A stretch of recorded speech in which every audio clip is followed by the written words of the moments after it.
Jalan hidup setiap manusia sudah digariskan Allah Subhanahu wa Ta'ala. Mulai dari urusan rezeki, jodoh hingga kematian.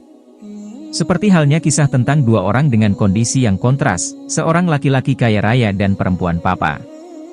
Dalam keseharian pun, keduanya tampak begitu berbeda. Sang lelaki hidupnya padat oleh kesibukan duniawi, sementara wanita yang miskin itu justru menghabiskan waktunya untuk selalu beribadah.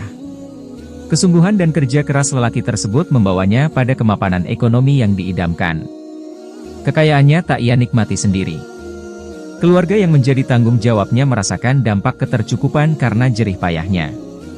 Lelaki ini memang sedang bekerja untuk kebutuhan rumah tangga dan pendidikan anak-anaknya. Nasib lain dialami si perempuan miskin. Para tetangganya tak menemukan harta apapun di rumahnya, kecuali sebuah bejana dengan persediaan air wudhu di dalamnya.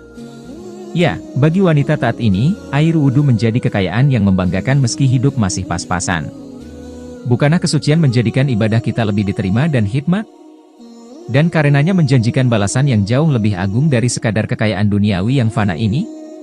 Syekh Abdul Wahab Asy-Syarani dalam kitab Al-Minahus Saniyah mengisahkan, suatu ketika ada seorang yang mengambil wudhu dari bejana milik perempuan itu.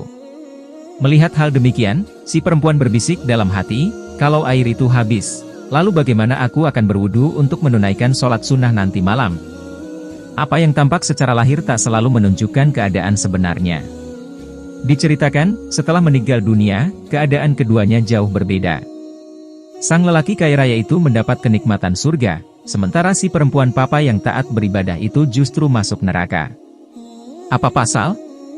Lelaki hartawan tersebut menerima kemuliaan lantaran sikap zuhudnya dari gemerlap duniawi.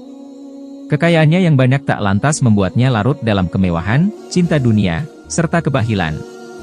Apa yang dimilikinya semata untuk kebutuhan hidup, menunjang keadaan untuk mencari ridha Allah. Pandangan hidup semacam ini tak dimiliki si perempuan. Hidupnya yang serba kekurangan justru menjerumuskan hatinya pada cinta kebendaan. Buktinya, ia tak mampu merelakan orang lain berwudu dengan airnya, meski dengan alasan untuk beribadah. Ketidakikhlasannya adalah petunjuk bahwa ia miskin bukan karena terlepas dari cinta kebendaan melainkan dipaksa oleh keadaan. Syekh Abdul Wahab Asy-Syarani menjelaskan dalam kitab yang sama bahwa zuhud adalah meninggalkan kecenderungan hati pada kesenangan duniawi, tapi bukan berarti mengosongkan tangan dari harta sama sekali. Segenap kekayaan dunia direngkuh untuk memenuhi kadar kebutuhan dan memaksimalkan keadaan untuk beribadah kepadanya. Nasihat ulama sufi ini juga berlaku kebalikannya. Untuk cinta dunia, seseorang tak mesti menjadi kaya raya terlebih dahulu. Karena zuhud memang berurusan dengan hati, bukan secara langsung dengan alam bendawi.